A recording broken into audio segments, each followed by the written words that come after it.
Good morning, everyone. It's my pleasure to kick off the HR meeting this morning with all of us in conversation with a couple very important topics that are on our agenda. Thank you also for those of you that are participating through the Blue Jeans app today. Just wanted to give a shout out to Kathy Greiner. She is our moderator today. And if you have any questions while you're logged in on the Blue Jeans app, do feel free to let her know, and she'll let us know if there's anything that we need to accommodate. The three topics that we have today.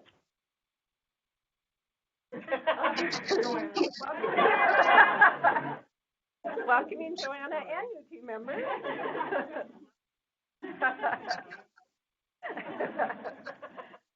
Have our one and only Nick, who will be talking about supplemental pay. Sorry. The volume up is me. One moment. Sorry. Okay, thanks, Catherine. Okay. And then the third topic, we are very excited to have our university operations partners from the business and financial services team, Jolene and Liz, who will be doing an interactive activity about foreign nationals and how they're onboarded at the university. So that sounds really exciting to me to learn as well. With that, we're ready to start. Yeah, if anyone could please mute your audio so we don't hear it on our end.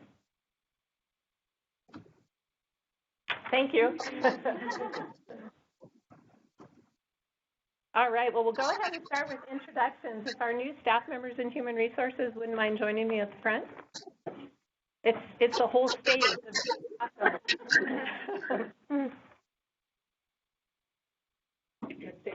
sorry. So I'm going to start with Judy. This is Judy Kahn. Hi, everyone. Judy is a new benefits and accounting administrator in Human Resources. She comes to us with almost 20 years of benefits experience. Super, super excited for Judy to be on our team. And Judy has been here since September. So welcome, Judy. Hi, everybody.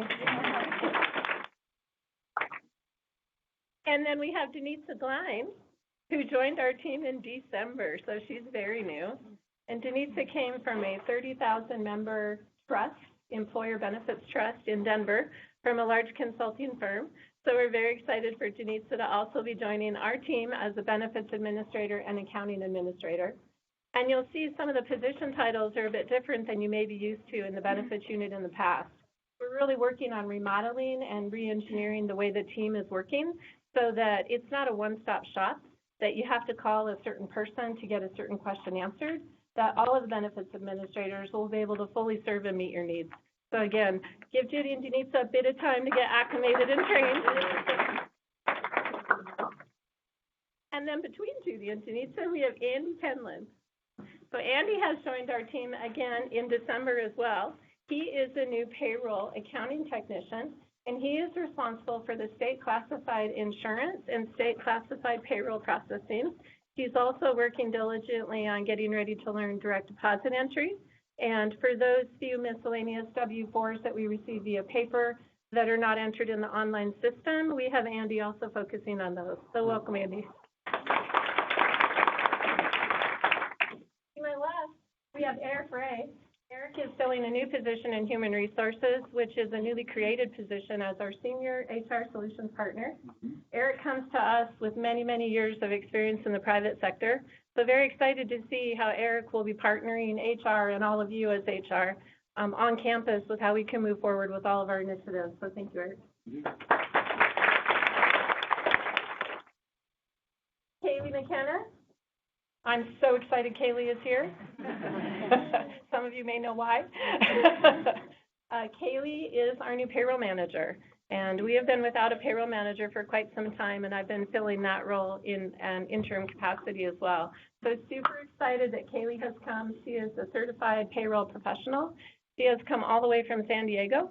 Her first day of employment at CSU was last Monday in our snowstorm. Good morning. A lot.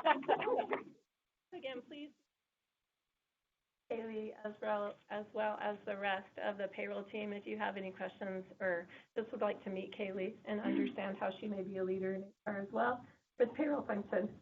And then, thanks, Kaylee. To my very far left is Melinda. Melinda Camp is our brand new HR Service Center representative. And Melinda comes from a retail environment with a high impact customer service mantra, I guess I would say. So phenomenal. She's worked with a lot of customers, and that's something that we really look for when we hire people into our HR Service Center. So Melinda joins the other two individuals, Stacy and Aaron, to round out our fully staffed team. So again, thank you, Melinda. And I'd like to ask all of you, are there any new HR individuals that are here today that have not been introduced to us or any of your colleagues? Is there anyone that would like to stand up and introduce themselves? Thank you. I am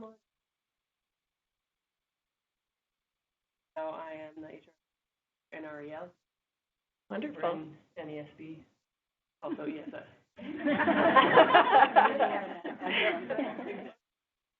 Anyone else? I wondered where you went. Nobody else. All right. Well, with that, I think we're ready to roll right into our agenda. Thank you all very much. Nick is up. So Nick is going to first talk about supplemental pay and some enhancements within that process, just to make sure we're all fully informed. And then Nick will roll us to our business and financial services partners. Thank you. Sure. Okay. Hi, everybody. I have one slide, so I'm done with this now. And I'll wander over here too, give this side of the room some love. The supplemental pay electronic form has been up and running for a while now, and we have been asked to make some enhancements, myself and our partners in information systems, and I know that we all want it to be enhanced a little bit. There are system limitations that don't allow us to do all of the things that we'd like to do with the form currently, but there is one piece of it that we can take care of. So recently, not that recently now, if you recall, we asked for everybody to provide us with their supplemental pay liaison, for lack of a better word, in each department. And so we've been gathering that information and populating it in our system. And what happens now is that when you put in the employee's name who will be receiving supplemental pay, it automatically populates the CSU ID of the supplemental pay HR liaison for that employee's department. So that worked well, I think, although we need to make sure that information stays updated by everybody. And so I'm asking for more information from you so that we can do a similar enhancement for the business officer or certifier of funds. So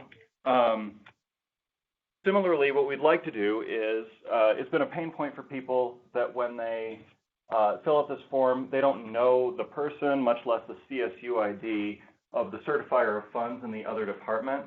And so we can go ahead and populate that in the system for every department and populate that automatically as well when the employee's CSU ID is entered.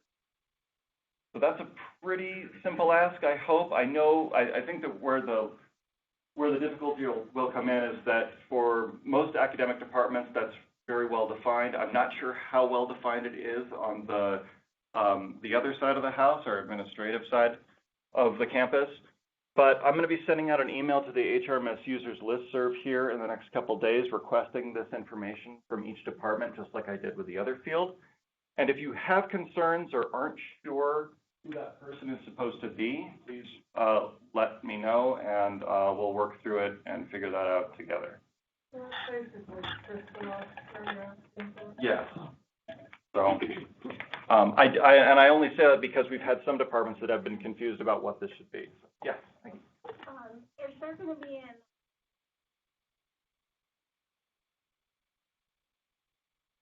for an extended period? Auto-populated information? So the question is there going to be an override to that field, essentially, to change what's been auto-populated? I will check with information systems. I think that that's not exactly possible. It would have to be its own separate field, but we might be able to do that. And we also, it's difficult for information systems, I know, to change that on the fly. So what would happen is that you would email us. If somebody's out for an extended time, you can email HRIS and we can change that field immediately and it'll be reflected instantaneously in the form, but it has to be a new form, right? So if you create a form and the person's wrong that gets populated there, you can immediately cancel it, let us know, we change the ID, and you can create a new one right away. That would be that's what I'm envisioning would be the solution there. Other questions? I have a comment. I'm just wondering, I'm not sure if the systems would talk to each other, but sometimes the fiscal officer varies depending on which account. It's not just by the unit. So I'm wondering if there's any way for it to auto-pop based off of the account number that you put, and it links through to who the fiscal officer is to that account. That might be a way for that to just align with Wally already. Yeah, because if it's a 53, I mean, that could be on these programs anyway, but that could be a particular PI and not the general FO. Okay, so the question is, can we do this by account, basically, instead of by department? If you have an auto pop, but then it's like, except for this account that we're actually paying out of for this grant this time, should actually be going to this person. I'm just thinking, streamline it if you can't have it talk to quality. So let me ask this. Would it always make sense to have the owner of that account that's defined in Koali be that person, though? Because my impression is that PIs might own certain accounts, but the certifier of funds for the college might be one person who is approving those all the time. So I don't know that would always make sense to have it be attached to the account owner in Koali. To the fiscal officer for that. Okay. So. And sometimes it's a PI who's fiscal officer, but sometimes we have 2 or 3 people in a department, and they're each in charge of different accounts. Yeah, like a fiscal officer could have the granted account, and the fiscal officer could have the budget account, and then they could have a revenue account or whatever. Okay. I'm not sure if that's even an issue. I can certainly look into that as an alternative. Yeah. I'll do that exploration before I send out an email.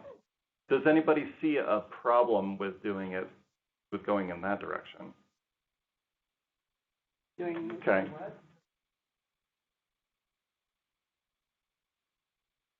Shelley is not here.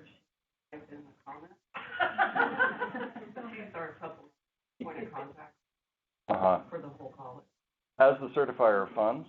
No, but as the supplemental pay point of contact.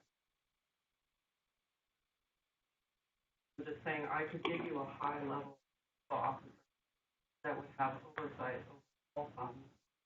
Do you know what I mean? Yeah. And then you wouldn't get into this nuance of, is it going to be a tenure track faculty member? And it's one of 20 accounts that they're running. You know what I mean? I don't want to hung up on them to approve. Like in ag, we would approve it. Mm-hmm. We have some feedback online from Bev Meyer, and she's saying she believes it should also be a fiscal officer. Yeah, I don't want it. And then Allison Koss, I'm sorry if I've mispronounced that, she's saying she agrees as well as the Wendy Hartzell. Okay. Fiscal officer on the account, not by department. And So Wendy is saying agreed in consultation with the PI, but the fiscal officer would be the primary.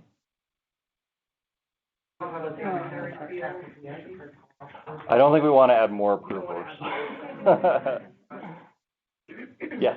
If it does still need to be a fiscal officer on our account, then if a person's out for a while, you know, you can put someone in your place while you're gone.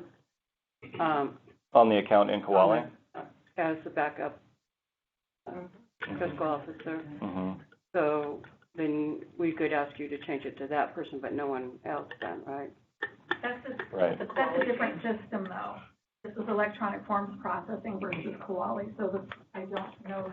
Well, I mean, Well, we could potentially pull that information directly from Koali, though. So if that would work consistently, we can certainly look into that with But I information. mean, if we have to like call you and say, oh, that person's out, they put me as backup and then start a new form. Yeah. It would have to be someone that they put in Quali as their, I forget what the right wording is, but for their backup. Well, yes. It can't just be someone Okay. in the fiscal area, it has to be whoever's put on it. Right. In Quali as the backup. So I don't know how, my guess is that sophistication of dynamic forms is limited to grabbing one person, one field. No, I mean, when we From call there. you and tell you this person's out, Right. please temporarily put this other person's ID number in, that person already has to be in Quali as a backup fiscal officer, right? I don't know. Okay. So what I'm saying is that if we're doing this the way that we're suggesting, where it's all driven off of fiscal officer in Quali on the account, it's going to be up to whatever process is there to redefine that fiscal officer, even temporarily, in order to pull that information. So I don't know how dynamic that is. I don't know how easy it is to change that person. If you can do it on the fly. I don't mean the system doing it, I mean. But you wouldn't be calling me. So that's my point, is that we wouldn't have a way to override it. It would be out of Oracle's hands on that. Oh, I thought you said we could have you change it if they were out and start a new form. So, right. Let me clarify. Okay. If we went with my original, what I was envisioning, which is a CSU ID per department, which is the fiscal officer by the department, that would reside in the HR system, and we would be able to update that on the fly if you called us. If we're talking about moving this information grab to Quali, I wouldn't have that control. I wouldn't be able to change anything or delegate anything. I'm perfectly happy for it to reside there, by the way. But I don't know if that provides the flexibility that you all need. So I don't want to make this decision in a vacuum. Yes.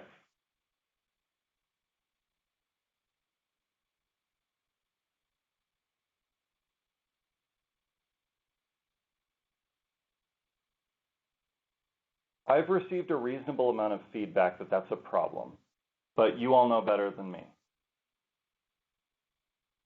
Are you going to create a system that's going to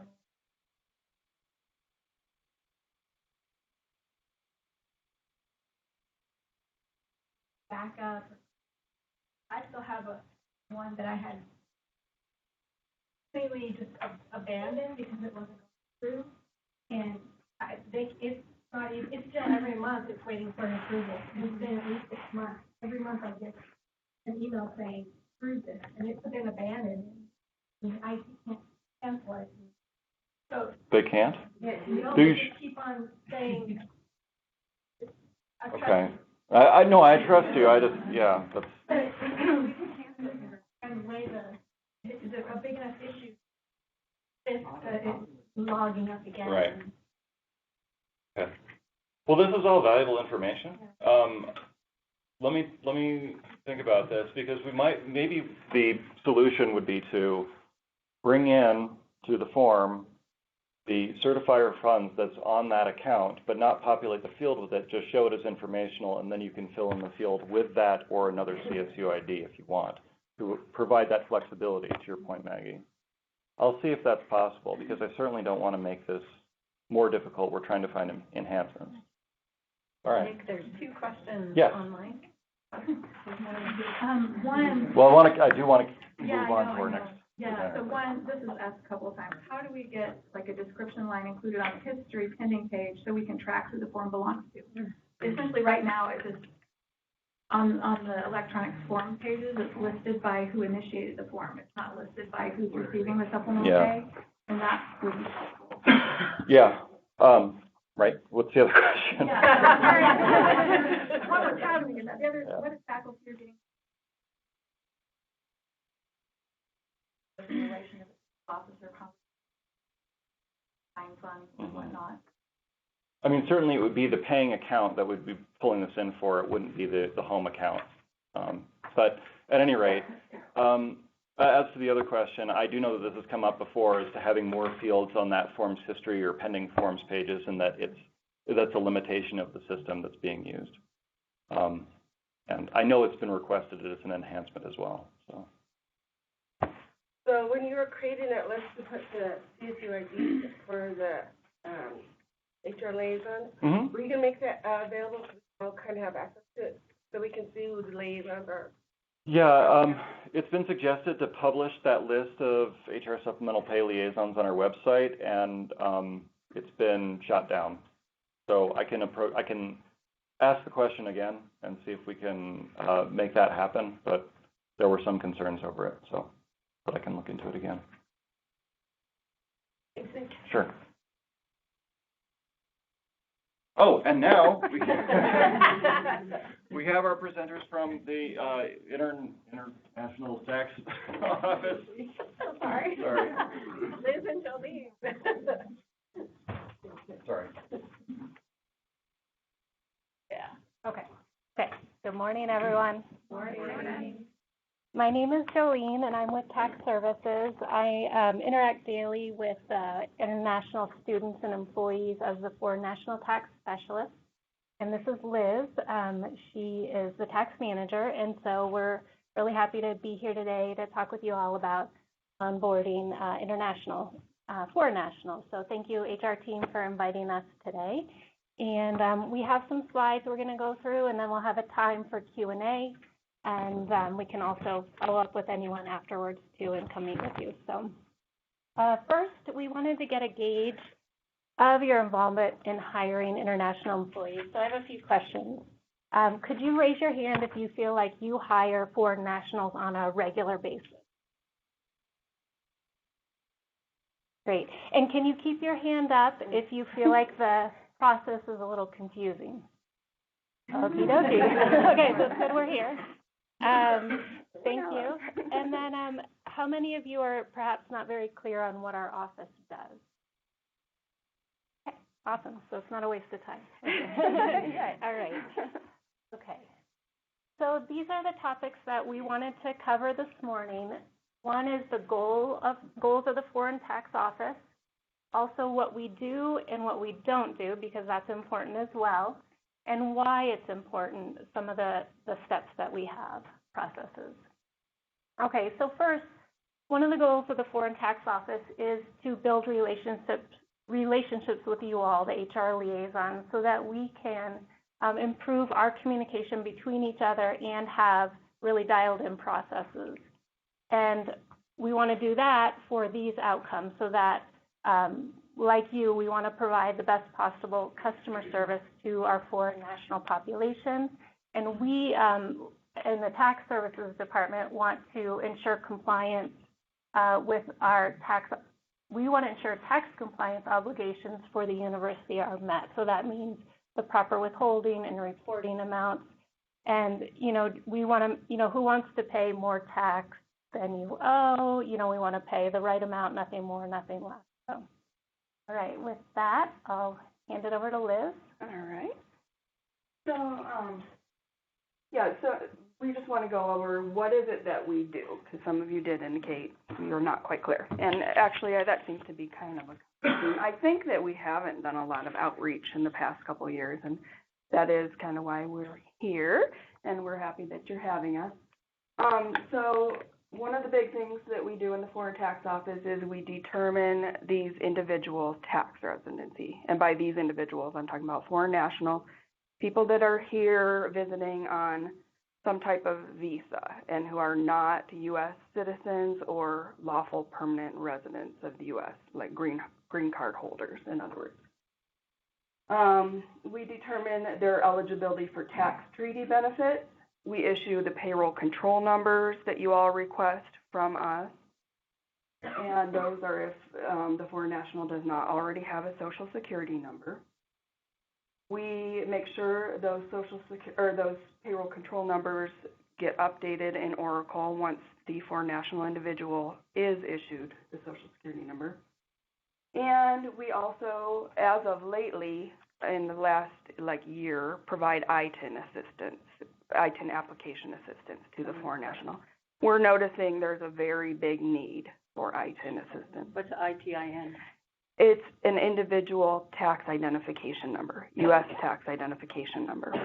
And what that is it's a tax identification number that is for people who do not qualify for a Social Security number. These are people who do not work, but they still have a tax filing obligation. So for like a 1099 or something like that? It is more for people who receive like taxable scholarship benefits and need to file a tax return generally in order to get a tax refund. Or they may be married to a spouse. yes, a resident alien spouse and wish to file a joint income tax return, so they need a tax identification number to do so. What we don't do, we do not issue associate numbers. And what those are the numbers beginning 99999. And those are for people who will never collect wages from CSU. Those numbers are issued by HR records, not by our office. We do not assist with the Form I-9. That is also something that HR records does. We do not do that. I think at some point tax services did do that. I don't exactly know the They history. only did the W-4. Okay, thank you. And we also do not provide individual income tax advice or assistance, nor does any employee of CSU. We are not allowed to by FPI 2-4. Nobody can do that. It's putting the taxpayer potentially at risk and the university at risk, so we do not do that. All right. So, Do they still go to you for the W-4 though? yes, basically. So this is my understanding, and partly why we're here is we would really love to learn more about, the process that you all start with the individuals.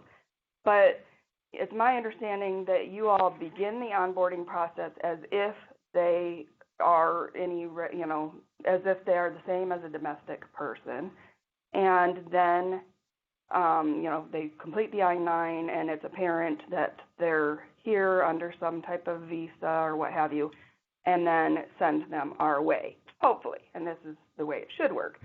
And they will have completed a W-4 with you, which may not necessarily be correct. So we want to make sure it is filled in correctly, which is what will occur when they come to our office. So there may be some adjustment to that W-4 that's already been filled out on campus. We do it a little differently. We don't give them the W-4 at all. Okay. We say you go see them, have the meeting, have them give you a copy of the W-4, and once we know you've been there, because they gave you a copy to bring back to us, then we'll do your other forms. We hold that over their head. That's even better. Okay, that's even better. Yeah. But we were told, tell them to sign into employee self-serve and do it themselves. Okay, yeah. So what are we supposed to do in that case? I mean, because now we're completely out of it. I don't even know if they go in the system and do it. I just tell them to. So Liz, from That's an even HR better, perspective, I'm asking our payroll colleagues here, from a foreign national perspective for a W-4, they actually can't go online into employee self-service just because of the control mechanism, if you will, to make sure they're onboarded appropriately. It goes through the foreign tax office. And then the foreign tax office utilizes the Glacier system, which you should be somewhat familiar with. So they manage that system in tandem with HR. There's an output then that comes back down to us on the HR team, and then we enter their withholding based upon what we've been advised. At least that's what the ideal process is supposed to be. Yeah, and we're kind of getting to that point where I haven't exactly got to that point where we're going to talk about Glacier and what it does and the output from Glacier. So are you saying when we tell people self-service that it's not allowing them? No, because their tax residency has to be determined first to determine how the W-4 needs to be. I have to decide whether to tell them to do it or to tell them not to go there? Well, when they're filling out their I-9, you know that they're giving you international tax documents, and then you would tell them, then they have to go to international tax versus the online. And then they'll direct traffic, if you will, from there. Okay, thank you, Christina. Okay, see, and this is part of why we're here. We want to know what occurs on your end. We know what occurs on our end, and that's what we want to tell you what happens when the foreign national comes to us. And part of the issue we're experiencing is they don't always come to us. That's a big problem that we're seeing on our end. And we don't know why that is exactly. We don't know. And that's why we hold that over, because they don't always follow through. Mm-hmm. And then we can't properly pay them if they haven't gotten all the forms filled out. Okay, perfect. So Well- if once you do their W-4, if you would give them a copy to bring back to us, that is very helpful, and then we know they've actually been there. Okay. Need to repeat what you're saying. Oh, yeah, repeat the question. Okay, so somebody in the audience says that the foreign tax office should send the paper copy of the W-4 from the tax office back to the campus department, so that Actually, I thought we weren't supposed to keep those documents. the It hasn't happened recently, though, when we had one. so that the HR liaison knows they've been to the foreign tax office. Dialogue back and forth, asking that person to please inform the department. But the form, we wouldn't be able to actually push that form back to the department. Christina, you're correct. Yeah, I think that the best practice would be that the W-4 stay within central payroll and within the foreign tax office. But I do agree that a dialogue should be started between foreign tax and the HR liaison so that everybody knows that the foreign national individual has visited the tax office. I think that dialogue should actually be initiated maybe when the foreign national has started the onboarding process on campus and then concluded once they've finished the process in our office. We just need to And then wait we would to all know. that they've been to see you. Yes, and that would be perfect. And we would Before, really. when everyone was still doing paper W-4s, Mhm. they would just make a copy, and then we would shred it after we saw it and came back. Anyways, it would be fine as long as we know, but the last year we've had no way. Only I've just gone into Oracle and looked to see if stuff was there. That would be great on our end too, because we don't know when they've initiated the process often, and there's this disconnect. So I think maybe. We can send you guys an email saying we've just hired the Still International person and sent them your way. And then once it's completed, maybe you can send a response saying, yes, this person is doing this. I don't know.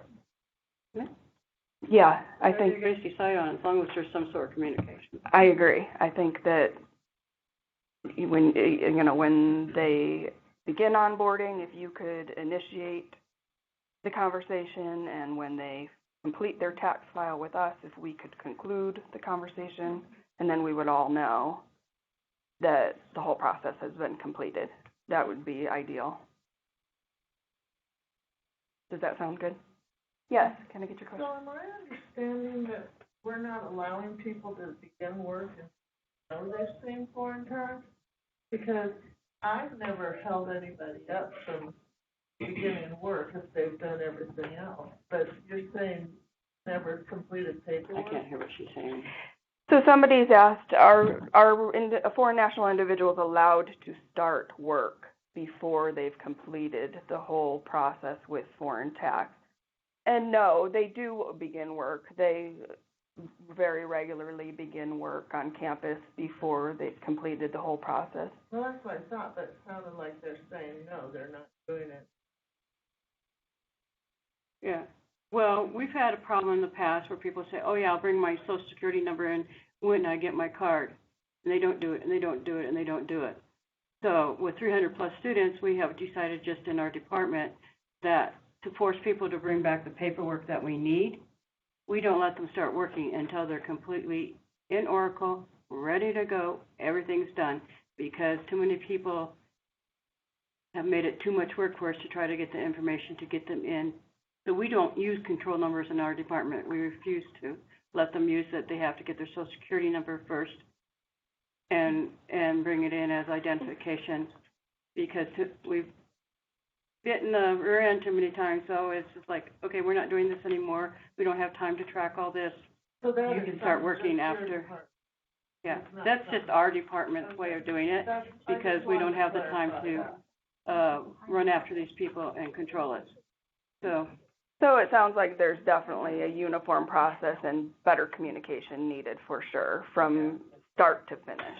Yeah. And that's exactly why we're here. Yeah. Yeah, we just have too many, it just doesn't work, where you don't have near as many foreign nationals as we used to. But it was just decided, we don't have time to run after people and track things down. They can just wait and start working once they get their stuff and stick with us. So these are many of our same observations, and that's what we're here to bring to light. I have a few questions via the chat function. Do you have time to answer them, or should we direct people to an email to email you or Jolene with questions? What would you prefer? Can we save some more of the questions till the end? We're going to have a Q&A part at the end. Okay. All right. So we're wanting to talk about the importance of the foreign national individual coming to talk to us and making contact with us. We do have open office hours 1 to 4 p.m. Monday through Friday, or by appointment. So the reason it's important for these individuals to come to see us is because a big part of it is we need to determine their tax residency. And why? Because tax residency affects many things. Their withholding rate is very different from the withholding rate of a resident alien, U.S. citizen, or permanent resident. I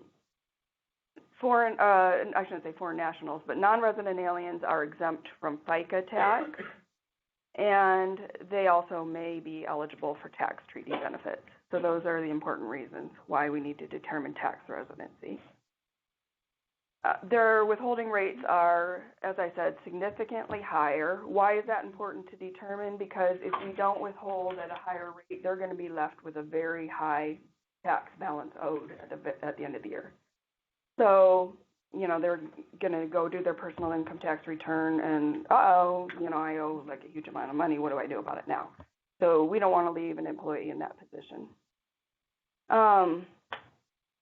And also, if that happens, they may have, penalties and interest on their tax return. So that's not a good position to leave an employee in. So, we obviously don't want to do that. And we talked a little bit about Glacier. So what is Glacier? It's our tax compliance software, and it helps us to make these determinations. So residency, basically how it's determined is it's very complicated, and we need a software to help us make these determinations. There's all these different immigration statuses and length of time spent in the U.S., and basically that's how these determinations are made. And without the software, it would be extremely complicated to make these determinations. So that's how we use it. There are a limited number of users. That's why we can't just make it available to everybody. And there's some, there's an amount of training that goes into it, and have to use some discretion with, it isn't always like totally cut and dry to make the decisions as well. So we use Glacier, we make the determinations, and like I said, it's important for many reasons. So sometimes we'll find that the foreign national has never visited us, and then they'll come to us after having worked for CSU for 2 to 3 years, and they will have talked to their colleagues, and their colleagues say, I visited the Foreign Tax Office, and, I'm entitled to this treaty. You're also from the same country. You're here under the same immigration status. Why are you paying so much tax and I'm not? And then they'll start investigating matters, and they'll look at their W-2 and they'll bring it to us, and they'll be like, I don't think I should have paid all this Medicare tax. I've paid $1,200 Medicare tax in the last 3 years and all this other tax, and what's going on? And now we're in a situation where, like Medicare, for example, in particular, how do you get that refunded on an income tax return? You can't. There is a process that you can go through. There's some forms that you can fill out, but it's extremely burdensome to the taxpayer. It takes a very long time. It's not as simple as just filing a personal income tax return. And it's very burdensome to CSU, too. It's not as easy as just giving them a refund. the payroll department has to file 941 returns. They can't amend their 941s every day of the week when people come in and say, hey, I shouldn't have paid this Medicare tax. What are you going to do about it for me now? So this is why we need to get it right from the beginning, hopefully. All right, so, okay, I'm on the right side. One of the points that we wanted to make too is we have found when the foreign national gets their Social Security number, like they didn't have it to begin with and they were waiting for it and receive it, sometimes it sounds like they give it to their HR rep out on campus, and that person will enter it into Equifax, which I think has to occur, but I've heard from several people that there's an impression that that somehow communicates with Oracle or feeds into Oracle somehow, and that is not the case. So I just wanted to make that point, that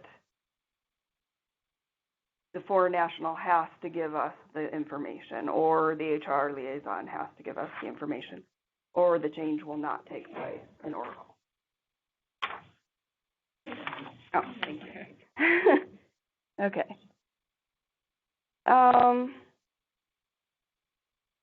What's my next point? Okay, and then another issue we've had too is with PCN numbers not being replaced is if we get all the way to the end of the year, and granted, some of these people will not have actually had their Social Security number issued by then, so then it is, legitimate that their W-2 will not have been issued with an actual Social Security number. But some of them, if they just haven't given it to us and they have had a Social Security number issued, they've now been issued a W-2 with an invalid tax ID number. So basically, it's a false W-2, and that's a problem we've run into as well. So this is another reason why better communication between our office and yours to get these PCN numbers replaced, and just to get these people into us in general is critical. So are my slides working again? You're okay. We're just having connectivity issues for the people that are logged in. Oh, okay. To fix it. Okay, sorry, Liz. Okay, so the summary about the foreign nationals without a Social Security number. Somehow we need to get a hold of the Social Security number. I mean, obviously you guys may or may not need it, but we somehow need to get it replaced into Oracle, and that occurs by us somehow getting it. And I think the thought process was originally, when it was decided that the Foreign Tax Office should be the last stop for the Social Security number to get replaced in Oracle, was that there should be many, many opportunities for us to somehow capture these foreign nationals and make contact with us. So it's kind of like we're the last stop for these people to somehow get to us and make contact with us. And that's why it's our office that is responsible for getting that Social Security number into Oracle. So the reason why we need it, we can't complete their tax file. Glacier will not produce their tax forms without it. Their tax treaty is invalid if they're entitled to one without the Social Security number. And we just can't complete the entire process without the Social Security number. So basically, we have to make contact with the person. We need their Social Security number, and that's kind of where it comes full circle. Do you want to wait questions at the end, or can I ask? Oh, no, go ahead. So if you can't complete Glacier, and the treaties with that, don't you fill the W-4 out based on the Glacier results? Yes. So they should not come and meet with you until after they have their Social Security number? Correct, yes. Okay, thank you. Yep. And this is actually something Jolene was going to mention, but we do have a new hire handout. This is available on Tax Services website, and we're going to send this out, distribute this to all of you. But both this and hiring a foreign national without a social security number handout as well. So it kind of gives some guidance, and it does say something about after the foreign national receives their social security number, they should make contact with us. So that's something that makes it a little bit difficult, and I think that's where some of these people slip through the cracks, is that they have to go apply for the social security number first. And I think that's where some of them are forgetting the step of contacting us afterwards, because they're like, oh, I applied for the social security number, I'm all set. So I think that's kind of where, you know, the disconnect is. But I think that's all I have. But I'm really glad you guys have had us here, and I think some improved communication on both ends. I like the idea of, you know, you guys maybe initiating an email to us when the person starts the onboarding process and then us concluding it. I think that would be really ideal, because then we would all be on the same page and know. Yeah, I'll take one question, and then Jolene's got some other stuff, and then we'll have another Q&A.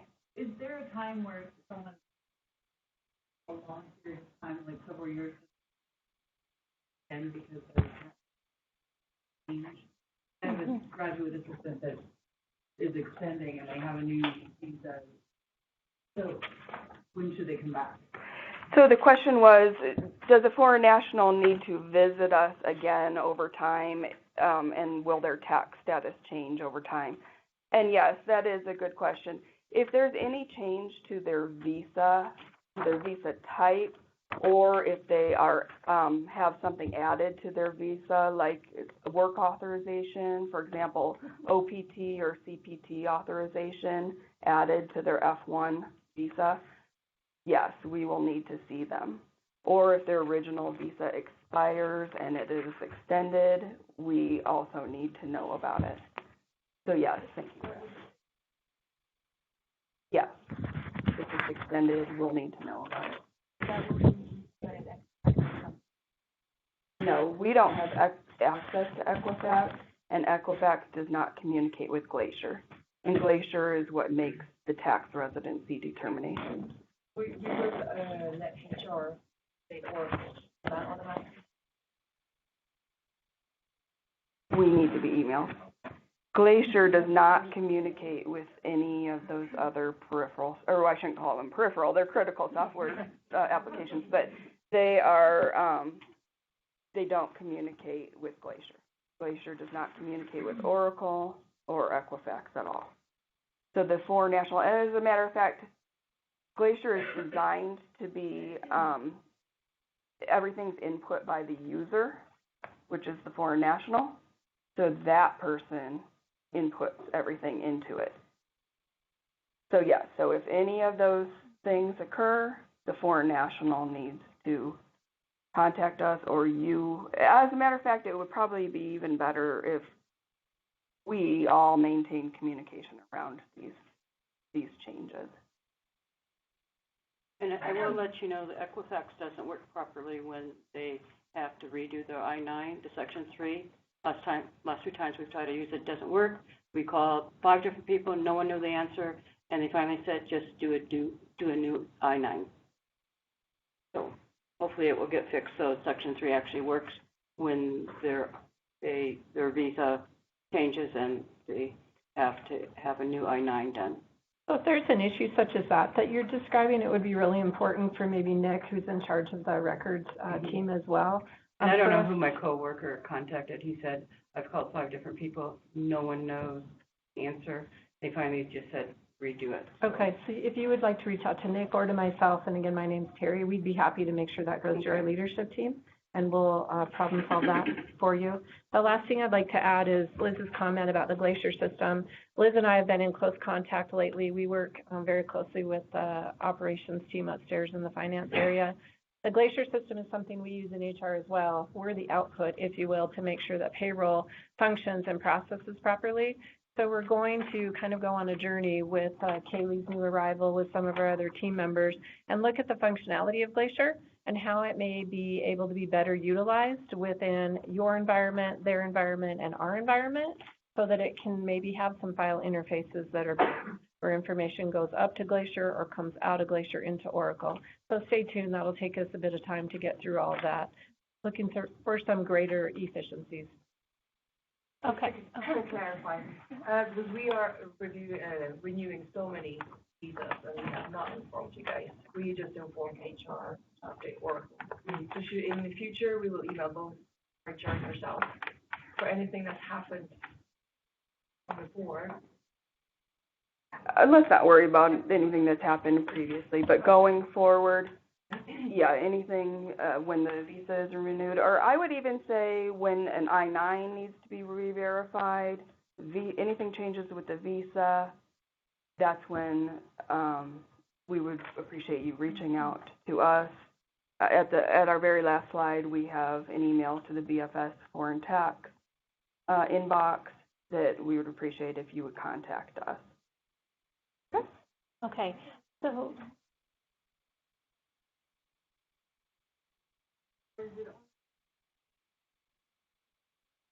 The question was, is it every renewal of the visa that the HR liaison should contact BFS Foreign Tax, or is it just if the visa type has changed? And it is every renewal of the visa.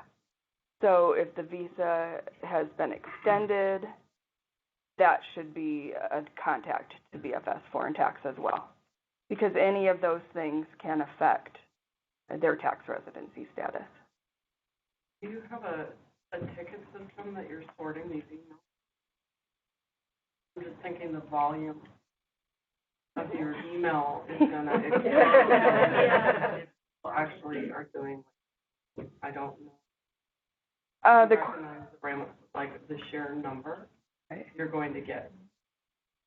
The question is there should we maybe have a protocol in the email, like even in the subject line, to help you? The name of the person. Or something so you can recognize this is an immediate action or something, because I think you're going to have problems in a very short time managing the information you're going to get. Why don't you That's a get good some point. thought to it, and then we'll partner back with everyone, as Joanne is saying, and try to figure out what would be a streamlined process, because it will be high volume. Okay. Yeah, that's Joanne's question. If we have a ticket system or some thought as to how to manage the volume of email we're likely to receive, we are going to give that thought at Terry's suggestion. Okay, so we're going to continue with the next couple last slides here. Just again to reiterate, we're here to help interact with you as we help the foreign nationals. We are their resource for some tax matters, but as we said, we aren't able to give personal tax assistance or advice. So just currently right now, if we think of tax season, right, with the looming deadline, what we have going on, just so you might want to know if someone is asking you, is ISSS last week provided a tax alert to students with a lot of resources. For example, there's something called VITA, Volunteer Income Tax Assistance in Fort Collins if they needed in-person help. So there's directions in that, the tax alert that was sent of how they can reach out to that help.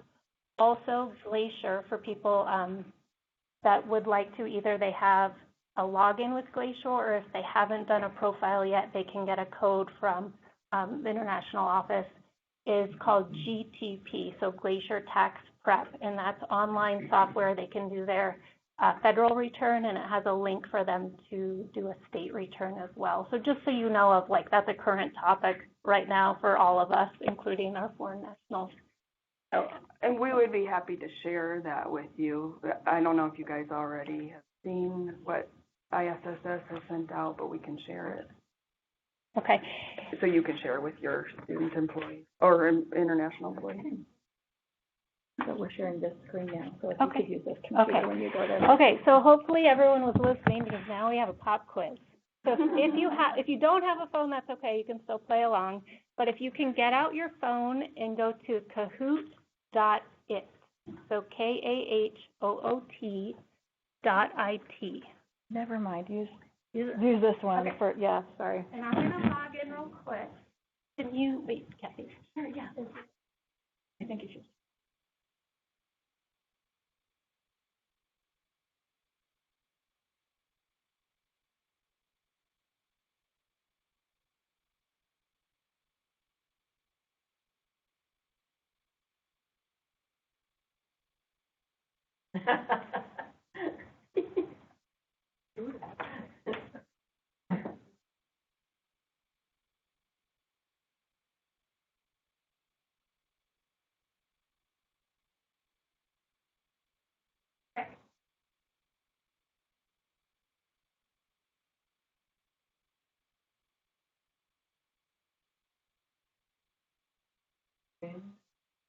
Okay, yes, there is a game pin. I just had to log in. Thanks.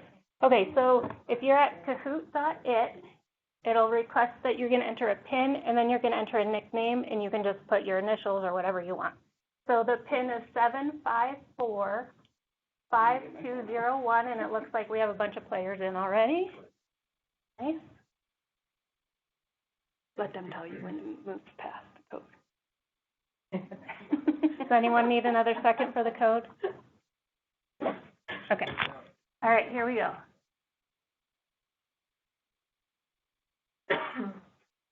Okay. I bet that's Nick.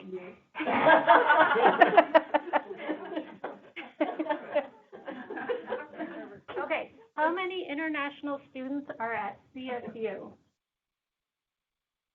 1,200, 1,000, 4,500, or 800?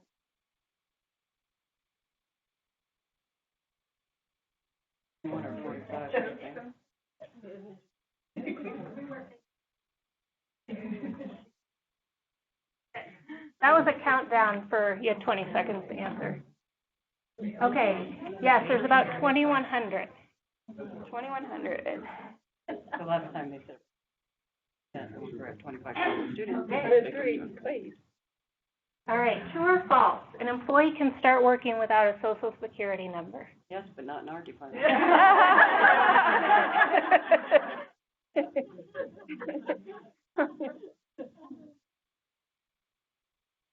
TikTok. Okay. They can, but they technically have to have applied for one. Okay. This is, okay, what is a tax treaty? A sweet treat? I have no idea. A sweet deal for a foreign national, or a bilateral agreement between the U.S. and another country? Oh, that's a hard one. Yeah, this is the hardest question. It's a brain bender. Okay. Last question. Or second to last question. What is Glacier? I don't know. Tax software for foreign nationals, tax software for tax services, slow-moving massive ice, and tax software for foreign. Oh. Is it?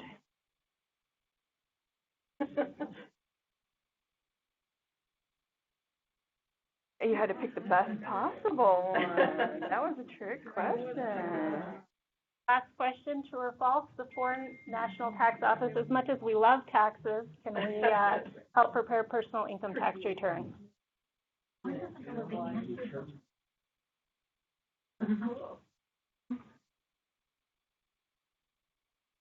And that's a picture of Liz. She's been doing this. Calculator. If it was me, it would be with a stapler, stapling my finger, because that's what I used to do for fun.